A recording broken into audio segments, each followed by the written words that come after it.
자, 우리 하나님 말씀 보도록 하겠습니다. 사도행전 7장 30절에서 43절까지의 말씀입니다. 사도행전 7장 30절에서 43절까지의 말씀입니다.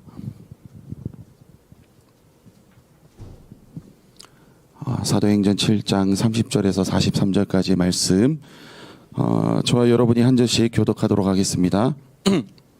40년이 참에 천사가 시내산 광야 가시나무 떨기 불꽃 가운데에서 그에게 보이거늘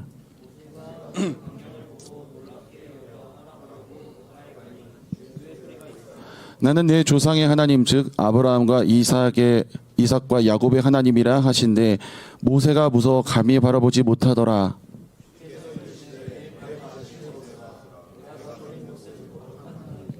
내 백성이 애굽에서 괴로움 받음을 내가 확실히 보고 그 탄식하는 소리를 듣고 그들을 구원하려고 내려왔노니 이제 내가 너를 애굽으로 보내리라 하시니라.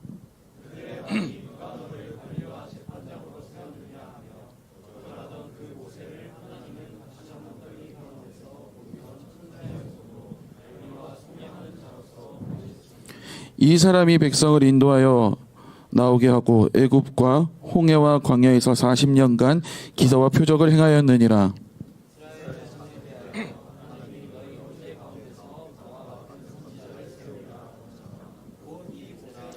시내산에서 말하던 그 천사와 및 우리 조상들과 함께 광야 교회에 있었고 또 살아있는 말씀을 받아 우리에게 주던 자가 이 사람이라.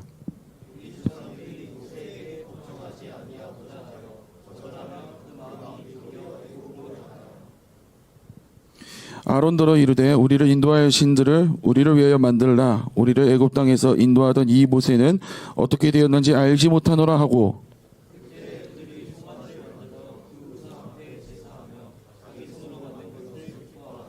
하나님이 외면하사 그들을 그 하늘의 군대 섬기는 일에 버려두셨으니 이는 선지자의 책에 기록된 바 이스라엘의 집이여 너희가 광야에서 40년간의 희생과 제물을 내게 드린 일이 있었느냐. 진 네 판의 별을 받들었으며 이것은 너희가 절하고자 하여 만든 형상이로다. 내가 너희를 바벨론 밖으로 옮기리라 함과 같으니라. 아멘. 할렐루야. 이제 그래도 좀 에어컨이 돌아가니까 그래도 좀 나은 것 같아요. 우리 오늘 말씀을 가지고 누가 거절하고 있는가라는 부분을 살펴볼 건데 오늘은 이제 살짝 약간 좀 경계의 말씀이긴 합니다. 그런데 이제 경계의 말씀이라고 해서 저와 여러분에게 무겁기만 한 말씀은 아니니까 우리가 한번 좀 잘 살펴봤으면 좋겠습니다. 여러분, 우리가 지난 시간에는 자신의 열심으로 충분히 준비가 됐다라고 생각했는데 하나님 앞에 거절당한 모세의 이야기를 보았죠.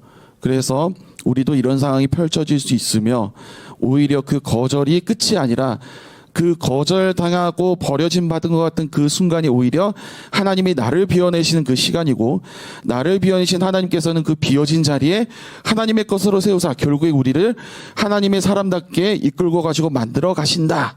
이런 내용들을 우리가 지난 시간에 살펴보았습니다. 그런데 오늘은 좀 질문을 바꾸도록 하겠습니다.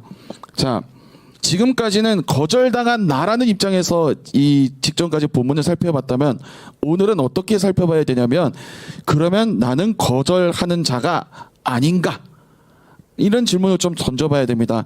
왜 이 질문을 던져봐야 되냐면 우리도 어쩌면 지금 이 스데반이 설교하고 있는 설교를 듣는 대상인 그 사내들인 공회에 있는 대제사장과 그의 무리들과 똑같을 수 있기 때문에 그렇습니다. 왜 그런가 오늘 말씀을 통해서 한번 살펴보도록 하겠습니다. 먼저 35절에서 38절의 말씀을 보면 골자가 이겁니다.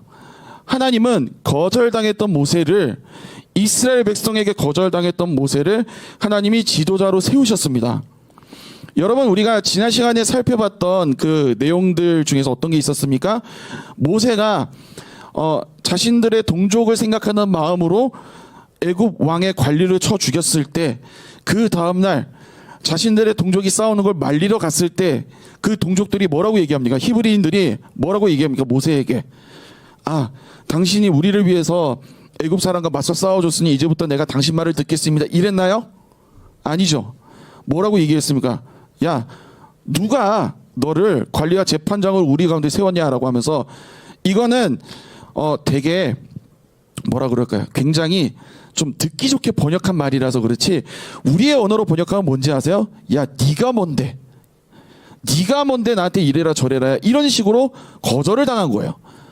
여러분들이 모세 입장이라면 이게 기가 막히지 않겠어요?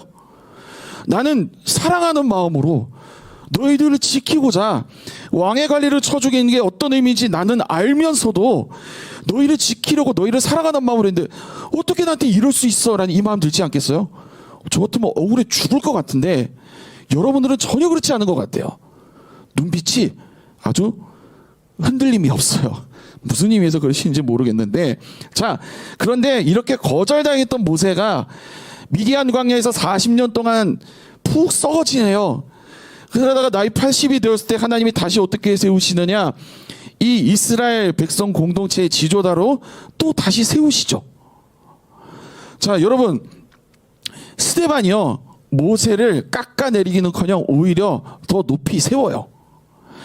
모세가요, 여러분 이전까지만 봤을 때는 실패한 인생을 산 사람 같잖아요. 그러니까 애굽의 지식으로 무장하고 준수한 외모에 동족을 향한 열심이 있었으나 그거 하나님 앞에 아무런 쓰임받지 못했다. 우리가 여기까지만 딱 보면 모세가 진짜 별거 아닌 것 같잖아요. 근데 하나님은 그런 모세를 철저하게 덜어내신 상태에서 다시 이스라엘 백성의 지도자로 세우셨다라는 말을 하는 겁니다. 자, 여러분, 근데 이 말이 어떤 의미인지 아세요? 어떤 의미인지 아세요? 여러분, 제가 지난 시간에 말씀드렸죠. 유대인들에게는 절대 건드리지 말아야 될 인물들이 있다고요. 그 중에 최고 첫 번째가 누구예요? 모세예요, 모세. 이전까지 설교 내용을 봤을 때는 모세를 깎아내리는 것 같았으나, 그러나 지금 이 설교를 통해서 오히려 무슨 말을 하고 있는 건지 아세요? 야, 너희가 그렇게 죽지 못해서 사는 그 모세, 건드리면은 막 발작하는 그 모세, 그런데 사실 너희 조상들이 그 모세를 1차적으로 거절했던 걸 알고는 있냐? 지금 얘기하는 거예요. 그들이 그렇게 떠받드는 모세, 그들이 떠받드는 그 모세의 율법하면 그들에게 있어서 정말 목숨과도 같은 거였는데, 그런데 너희가 그 모세를 거절한 자의 후손이라는 걸 알고 있느냐? 이런 말을 하는 겁니다. 자, 지금 이걸 통해서 이스라엘 백성들이 그러니까 그때 당시에 좀 더 직접적으로 얘기해서 대제사장과 유대인의 무리들 있죠. 산헤드린 공회에 있었던 무리들이 목숨과도 같이 떠받들고 있었던 두 개를 이미 뒤엎은 거예요. 하나는 우리는 모세의 율법을 지키고 떠받드는 자다라는 걸 뒤흔든 거예요. 또 하나는 우리는 아브라함과 이삭과 야곱의 자손, 그러니까 이스라엘 민족, 하나님이 세우신 선민의 민족이라는 그 자부심을 뿌리부터 뒤흔드는 거예요. 너네가 말하는 그 모세 또한 별 볼 일 없는 사람이었고, 너네가 말하는 그 이스라엘의 핏줄이라는 게 사실 그렇게 대단한 게 아니다라는 걸 얘기하는 겁니다. 애초에 시작부터 하나님을 거절했던 사람, 애초에 시작부터 하나님을 거절했던 민족, 하나님이 세우신 사람을 거절했던 민족. 그런데 그걸 그렇게 목숨처럼 붙들고, 그걸 목숨처럼 붙드는 사람들이, 율법을 목숨처럼 붙드는 사람들이 결국에 나중에 누굴 거절하는 자리까지 가는지 아세요? 예수님을 거절하는 자리까지 가요. 그리고 이 거절이 한 번이 아니었습니다. 오늘 읽었던 말씀 뒤에 내용에 보면 어떤 내용이 나오는지 아세요? 여러분, 그 유명한 금송아지 사건이 한번 등장해요. 금송아지 사건이 어떻게 된 사건입니까? 모세가 하나님의 말씀을 받으러 하나님의 산에 올라갔을 때 하루 이틀 만에 내려온 게 아니죠, 그렇죠? 며칠 만에 내려왔을까요? 네? 그렇게 빨리 내려왔어요? 다시, 자, 이거 편집해 주시고 다시, 자, 며칠 만에 내려왔을까요? 그렇지, 40일. 네, 동작이 잘 맞아야 돼요. 자, 여러분, 왜 그런 거 있죠? 우리식으로 이렇게 생각하면 돼요. 나 볼일 좀 보러 갔다 올게 라고 해놓고 핸드폰을 꺼두고 40일간 잠수 탔다고 한번 생각해 보세요. 답답해 미치겠죠, 여러분. 얘 도대체 언제 오는 거야? 무슨 볼일이길래 40일씩이나 걸려? 이런 생각 여러분 하지 않겠어요? 제가요, 제 아내가 한 번씩 그 친정에 볼일 보러 올라갈 때가 있거든요. 근데 제가 아내랑 한 2시간만 제 아내가 제 카톡을 안 읽고 대답을 안 해도 되게 답답하거든요. 그런 저를 떠올리다 보니까 야 40일이면 나 같아도 미치고 팔짝 뛰겠는데 이런 생각이 드는 거예요.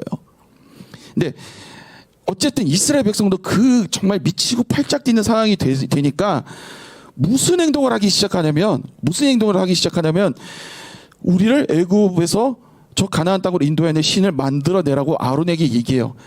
그렇게 해서 만들어진 신이 뭐냐? 금송아지입니다. 금송아지예요. 금송아지. 이 금송아지가 왜 인도하는 신으로 만들어졌는지 아세요? 고대 애굽에서, 고대 이집트에서 여러분 그 피라미드가 파라오의 무덤인 건 알고 계시죠? 그 파라오의 무덤에 보면 파라오의 무덤 속에서 파라오의 그 시체가 있는 미이라 있죠. 그 위에서 그 미이라를 떡하니 보고 있는 송아지가 한 마리 있는데 그게 바로 그 금송아지입니다. 근데 그 금송아지 신이 하는 역할이 뭐냐면 이 파라오의 영혼을 신에게로 인도하는 역할을 했던 게 이 금송아지예요. 그러니까 영혼을 인도하는 역할이니까 굉장히 중요한 역할을 했겠죠. 그리고 이스라엘 백성들이 이런 공사에 몇백 년간 계속 동원이 됐으니까 누구보다 뼈저리게 알 거 아니에요. 아주 그냥 훤하게 알고 있겠죠. 그러니까 이 사람들의 마음속에서 인도자라고 트리거가 딱 입력값이 딱 주어지니까 인도자라는 입력값이 주어지니까 금송아지가 툭 하고 튀어나온 겁니다. 그들이 모세를 통해서 들었던 하나님이라는 존재는 이미 잊어버린 거예요. 자, 스데반이 왜 이것까지 다시 한 번 더 얘기했을까요? 너희가 하나님을 거절하는 거 어제 오늘 일이 아니다 이 얘기입니다.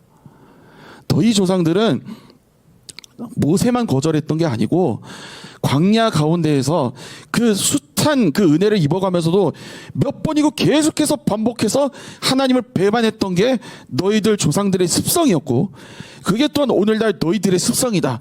그래서 너희가 그리스도를 거절했다 이 얘기를 하는 겁니다. 근데 그래서 결국에 어디로까지 나가느냐? 그들이 실제로 거절한 분은 누구를 얘기하는 거냐면 바로 그리스도를 가리키는 겁니다. 자, 여러분 이제 우리가 좀 그 복음서의 내용으로 한번 잠깐 돌아가 볼게요. 여러분 예수님이 태어나실 때 있죠. 예수님이 태어나실 때 예수님께 와서 경배한 사람들의 목록이 성경에 기록되어 있습니다. 누구였습니까? 졸린 시간대니까 잠깐 좀 질문과 대답을 좀 하도록 할게요. 여러분 그 예수님을 경배하러 왔던 사람들의 목록이 있죠. 누구 왔었어요? 동방박사 혹은 동방박사들 그리고 또 제가 좋아하는 누가복음에 나오는 사람들인데 힌트를 드릴게요. 양치는 사람들 목자들이죠. 이 둘의 공통점이 뭔지 아세요? 둘 다 첫 번째로 이스라엘 백성이 아니었어요. 유대인 아니었어요. 그리고 이스라엘 백성이 아닐 뿐더러 그러니까 이스라엘 백성답지 않은 대접을 받았던 사람들. 목자는요. 그중에서 목자는 그래도 이스라엘 사람이긴 했으나 그런데 그때 당시에 목자들이요. 어떤 대접을 받았는지 알아요? 사람 취급을 잘 못 받았어요. 그러니까 너네는 우리의 거룩한 공동체에 낄 사람들이 아니야. 라는 식으로 거절했던 사람들이 바로 그런 사람들이란 말입니다. 근데 여러분 이스라엘 백성들에게 있어서 메시아는요. 그 구약 성경에 예언서 있죠. 예언서에서 주구장창 그 나오는 이스라엘 백성들에게 있어 한 줄기 빛과 같은 존재가 바로 메시아란 말이에요. 그들이 나라가 멸망당하고 나서 열강들의 어떤 그 전쟁터가 되고 이리 수탈당하고 저리 수탈당할 때 그들의 마음속에 한 줄기 빛으로 남아있던 존재가 누구였는지 아세요? 메시아가 오셔서 우리의 이 답답한 상황을 끝내실 것이다. 그들은 이거 하나 붙잡고 기다렸단 말이에요. 근데 정작 메시아가 오셨을 때도 어떻게 했습니까? 메시아가 오셨을 때 어떻게 했습니까? 율법 학자들이 그걸 제대로 알아챘나요? 가서 경배를 했습니까? 오케이. 메시아가 태어나셨을 때 그리스도가 태어나셨을 땐 그렇다 칩시다. 메시아가 태어나시고 나서 그가 신적 권능을 나타내시며 세례요한 앞에서 세례를 받으시고 공생의 사역을 시작하셨을 때 이건 누가 봐도 이전의 선지자들 중에서 비교할 수 없을 만큼의 권능과 영광이 나타나는 일들이 얼마나 많이 반복됐는데 누구라도 이 사람을 메시아가 맞나 아니나 제대로 검증하려던 사람들이 있었나요? 대제사장과 서기관들 중에서 그런 사람이 있었어요? 없었죠. 스데반이 뭘 짚어보려고 하는 겁니까? 너희들이 지금 거절한 존재가 누군지는 지금 알고 있느냐? 여기까지 결론이 지어지는 거예요.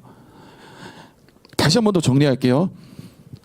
너희가 그렇게 떠받드는 모세 또한 하나님 앞에서 거절당했던 사람이고, 너희가 그렇게 떠받들었던 모세가 너희 조상들에게도 거절당했던 사람이며, 너희들이 그렇게 떠받드는 모세를 거절당했던 조상들의 핏줄이다.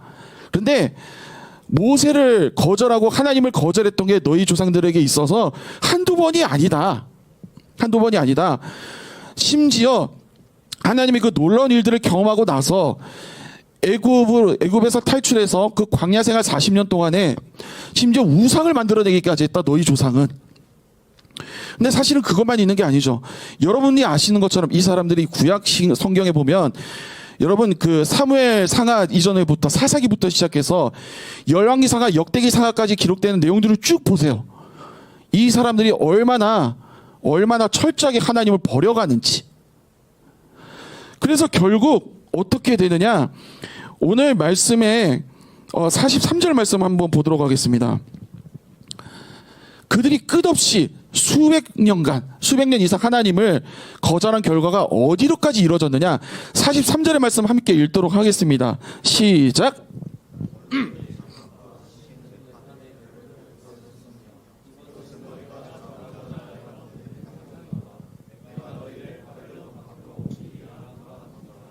아멘.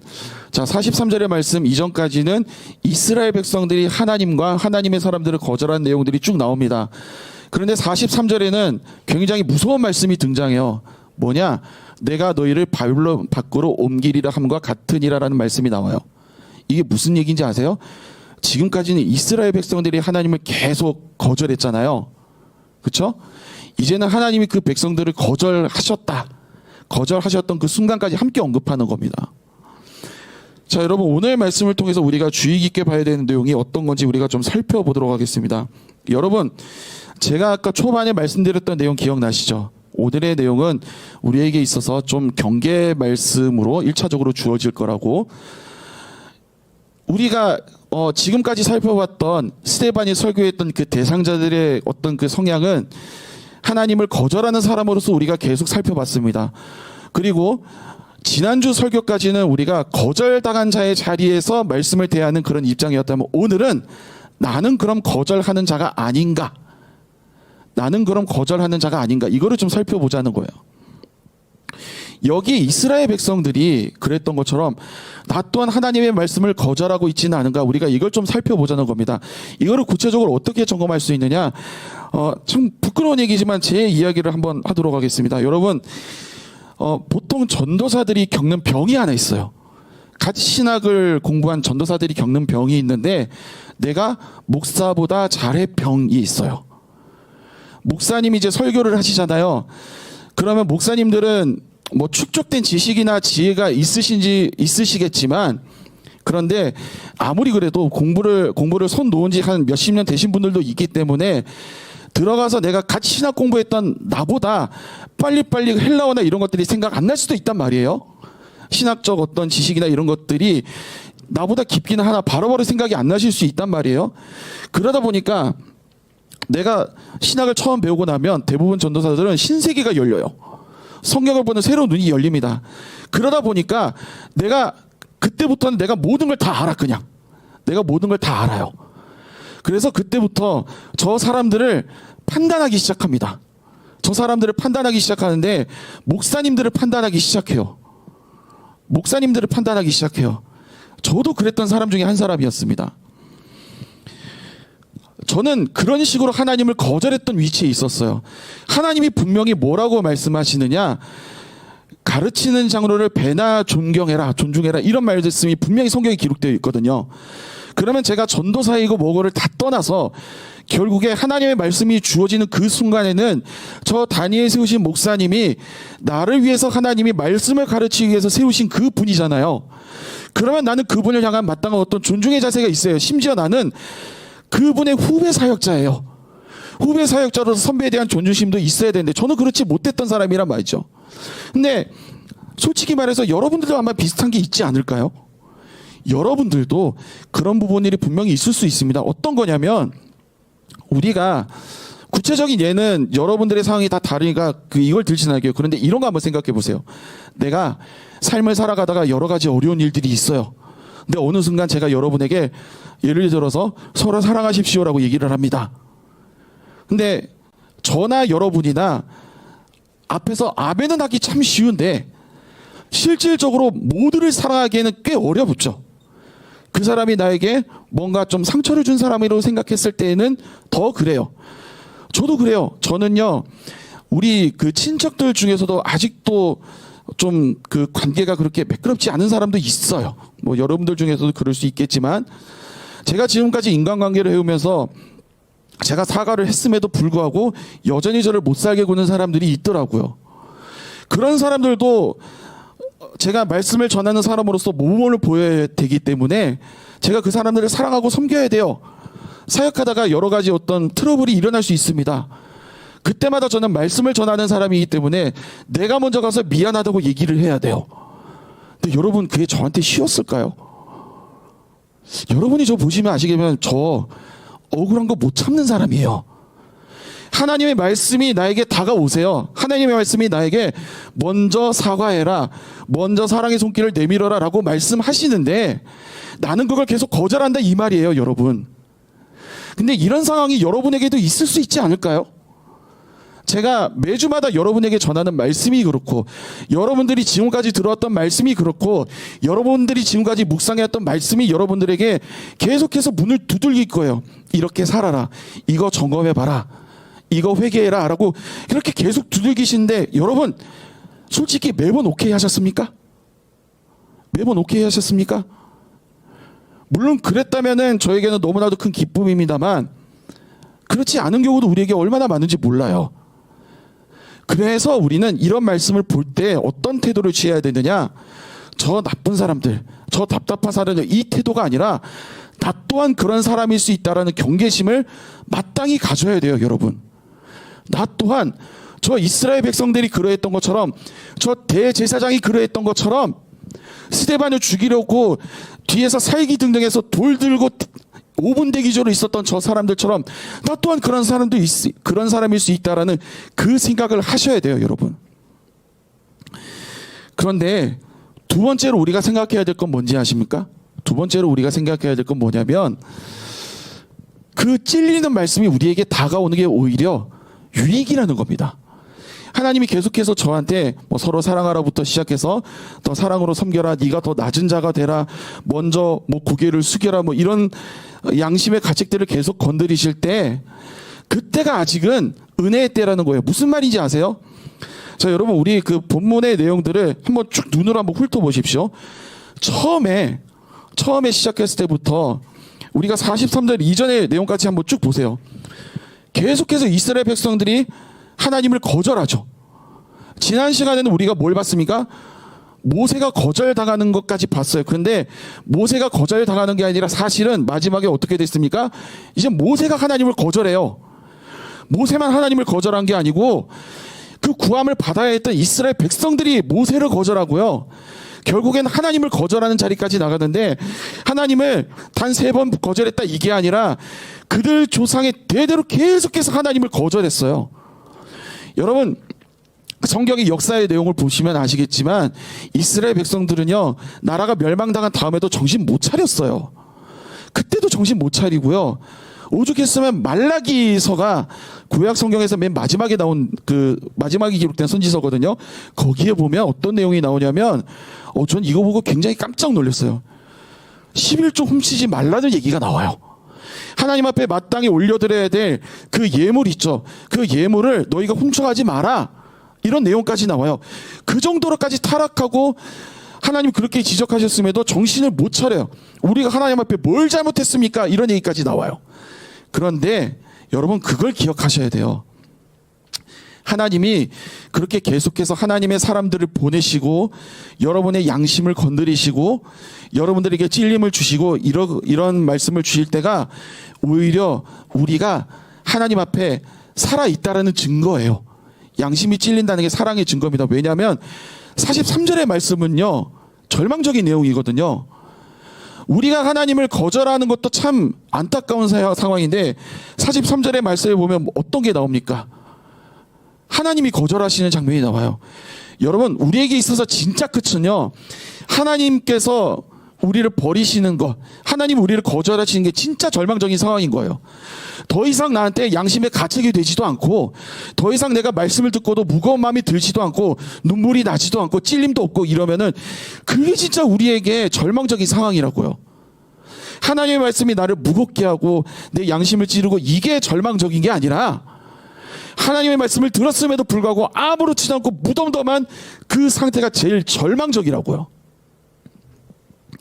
자, 여러분, 이 말씀은요, 저나 여러분들을 지적하려는 게 아닙니다. 오늘 우리가 읽지는 않았습니다만 우리 잠깐 좀 찾아볼까요? 로마서 8장 17절 말씀 함께 찾아봅시다.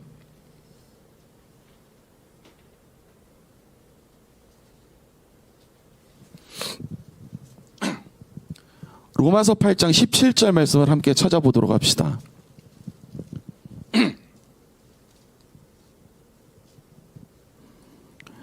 로마서 8장 17절 말씀 함께 읽겠습니다. 시작.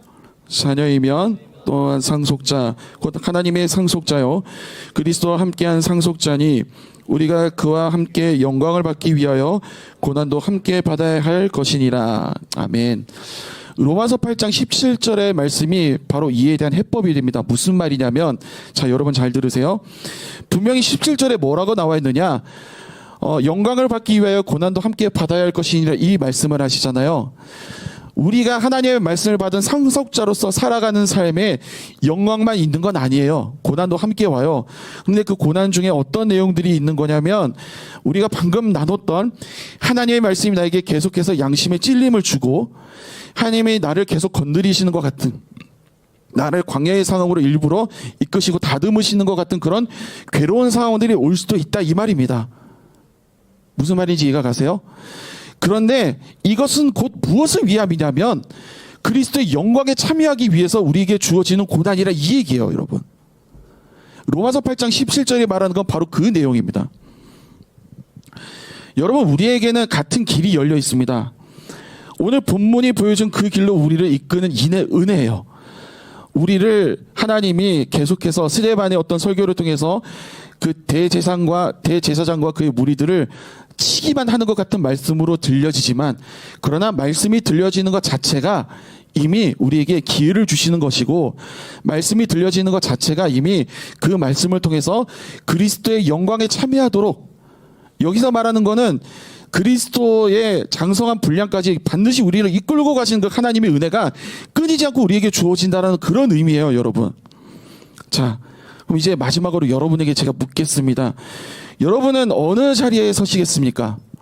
여러분은 어느 자리에 서시겠습니까? 거절당하는 자리에 서시겠습니까? 아니면 거절하는 자리에 서시겠습니까? 제가 솔직히 말씀드리겠습니다. 거절하는 자리에 서는 게 마음은 편합니다. 진짜 편합니다. 원수를 사랑하라는 거, 하나님, 그 진짜 말이 쉽지 그게 어떻게 편해요? 주일 성수 똑바로 하라는 거, 피곤한데 잠 좀 더 잘게요. 이렇게 우리 멋대로 하면 돼요. 그럼 마음은 편해요. 근데 결국 우리에게 뭐가 없어요? 경건의 열매가 없어요. 결국에 우리가 이렇게 살아가는 삶이 계속 지속되면 결국에 우리 안에 하나님이 없다는 증거가 드러날 수도 있어요. 하나님이 내 속에 없고 성령이 내 안에 내주하시지 않으면 이 말씀이 더 이상 나에게 거침이 되지도 않고 어떤 결단의 의지도 없는 상태에서 그렇게 무분별하게 살아갈 수밖에 없기 때문에요. 그러나 여러분, 차라리 우리가 거절당하는 자리에 섭시다. 거절당하는 자의 자리에. 우리가 세상으로부터 거절당할 수 있으나 그걸 오히려 영광으로 알자고요. 우리가 그 자리에 있는 것 자체가 그리스도의 영광의 자리를 이끄시는 하나님의 인도하심이라고 성경이 그렇게 얘기하잖아요. 그러면 우리가 이걸 거부할 이유가 없어요. 거부할 이유가 없습니다. 하나님이 우리에게 그렇게 말씀하십니다. 내가 너희를 사랑한 것처럼 너희도 서로 사랑하라고 예수님의 말씀을 통해서 우리에게 그렇게 말씀하십니다. 여러분, 예수님이 우리를 어떻게 사랑하셨는지 잘 아시죠? 우리를 위해서 포기하신 것도 많고 참으신 것도 많아요. 근데 많다 정도가 아니라 우리가 상상을 초월하는 그런 사랑과 그런 인내와 이 모든 것들을 우리에게 주셨어요. 근데 그 예수님이 우리에게 뭐라고 얘기하시느냐? 내가 너희를 사랑한 것처럼 서로 사랑하라고 말씀하시고, 그 능력의 예수님조차도 모든 영광을 누구에게 올려드렸느냐? 하늘 아버지께 올려드렸습니다. 우리의 삶에서 내가 정말 열심히 살아야 되죠. 열심히 살아서 좋은 결과 얻어야 되죠. 그런데 하나님이 분명히 이 말씀을 통해서 모든 영광을 하나님께 올려드리라고 말씀하실 때, 우리에게 어떤 유혹이 다가온다 할지라도 우리는 어떤 성공의 순간에도 모든 영광을 하나님께 올려드리는 자들이 될 줄도 알아야 돼요. 단순히 원수를 사랑하는 것을 넘어서 이 모든 것들에 하나님의 사람다운 그런 삶을 우리가 갈 줄 알아야 됩니다. 비록 그 길이 오늘 본문에 나오는 것처럼 스데반을 거절하는 대제사장의 그 상황과 같을 수 있습니다. 우리가 스데반과 같은 자리에 있을 수도 있어요. 우리가 모세와 같은 자리에 있을 수도 있다, 이 말입니다. 내가 사랑하는 자들에게, 내가 정말 목숨을 바쳐서라도 구원받기를 바라는 자들에게 거절당하는 자리가 우리에게 올 수도 있다, 이 말이에요. 그런데 여러분, 우리가 이거를 두려워하지 않았으면 좋겠습니다. 결국 우리가 거절하는 자의 자리가 아니라 거절당하는 자의 자리를 우리가 자처할 때, 그때 하나님은 우리에게 모든 것을 함께 하시고 더해 주실 줄로 전 그렇게 믿습니다. 우리는 차라리 거절당하는 자리에 가야 됩니다. 이상한 일이 아니고 그게 정상적이기 때문에 그렇습니다. 그렇게 살아가는 길을 자처하고 그 길을 포기하지 않으며 하나님의 손을 붙잡을 때, 하나님은 우리로 하여금 우리가 예수 그리스도를 닮은 사람들의 모습들로 만들어 가실 것이며, 더 나아가 빌립보서 2장에 나오는 그 내용 있죠. 하나님이 그 아들 예수를 모든 이름에 뛰어난 이름을 주셔서 모든 이름이 예수 이름 앞에 무릎 꿇게 하셨던 것처럼, 우리를 결국에 이 세상의 마지막 때에는 그 누구도 함부로 쳐다보지 못할 만큼 영광스러운 그리스도의 영광에 참여할 수 있도록 우리를 이끄실 걸로 그렇게 믿으세요. 그렇다면 지금의 이 거절당하는 자리는 우리는 충분히 감당할 수 있을 겁니다. 우리 시간 잠시 찬양했으면 좋겠습니다. 사람에게 가장 최고의 사랑을 베풀어 주셨으나 그 최고의 사랑을 베풀어 주신 분이 정말 말도 안 되는 거절을 당하신 그것을 보면서 우리가 거절당하는 자리에 함께 참여했으면 좋겠습니다.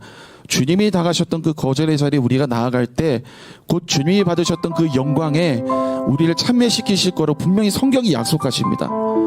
우리가 그 주님을 생각하면서 이 시간 함께 찬양하며 나아갔으면 좋겠습니다.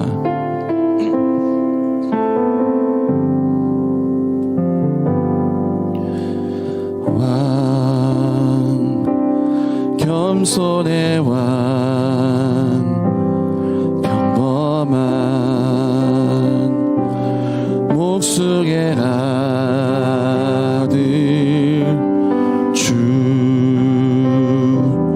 종으로 오신 죄인을 섬기신 창조주, 주의 손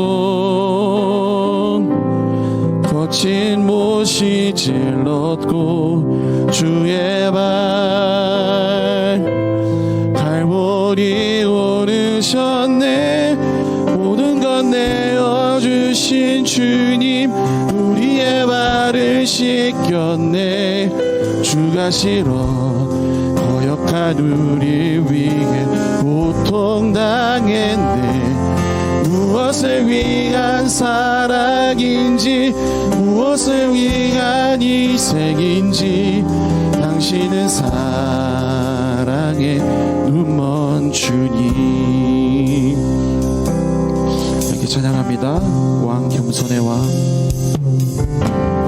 왕, 겸손의 왕, 머리 둘곳 조차 없으신 주 종으로 오신 그 겸손 나 알기 원하네. 주 어린 거절의 창이 질렀고 주 음성 내버리셨나요? 그 하나님이 인간 손에 죽으셨네. 주가 싫어 멸시한 우리 죽임당했네. 무엇을 위한 사랑인지 무엇을 바란 희생인지 당신은 사랑의 눈먼 주님. 저는 이 가사를 볼 때 가사를 묵상할 때 가장 제 가슴을 찔렀던 게 뭔지 아세요? 인간을 지은 하나님이 인간 손에 죽으셨다라는 것과 그 허리가 거절의 창이 찔렀다라는 겁니다. 우리는 이 가사를 생각하면서 그거 로마 병정들이 한 거잖아, 대제사장들이 요구해서 그런 거잖아, 그때 당시 유대인들이 해서 그런 거잖아, 빌라도가 그런 거잖아. 아니에요. 저와 여러분이 숱하게 우리 주님에게 거절의 창을 찔른 사람들입니다.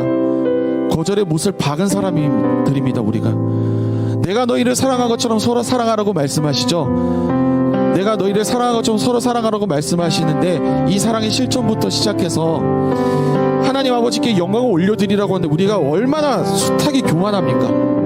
내가 얼마나 잘한다고 생각을 하냐고요. 그런데 이 말씀의 찔림이 우리에게 오는 그 순간이요, 우리를 거절하시기 위해서가 아니라 오히려 반대로 우리를 품으시기 위해서, 우리를 그리스도의 영광으로 복귀시키기 위해서, 태초에 창조된 하나님의 영광에 그 합당하게 지어진 그 모습대로 우리를 회복시키기 위해서 우리에게 계속 말씀이 주어지는 거라고요. 우리 이 시간 이렇게 기도합시다. 하나님, 우리가 이제 당당하게 그 거절의 자리로 나아가겠습니다. 거절당하는 자의 자리에 나아가겠습니다. 거절하는 자의 자리가 아니라 거절당하는 자의 자리로 우리가 용기 있게 나아가겠사오니 주님 말씀에 약속된 것처럼 저 하늘에 높이 들리사 영광의 이름이 되신 예수 그리스도의 그 영광에 참여하는 우리의 모습이 될 수 있도록 해달라고 우리 이 시간 주여 한번 부르짖고 기도하며 나아가도록 하겠습니다.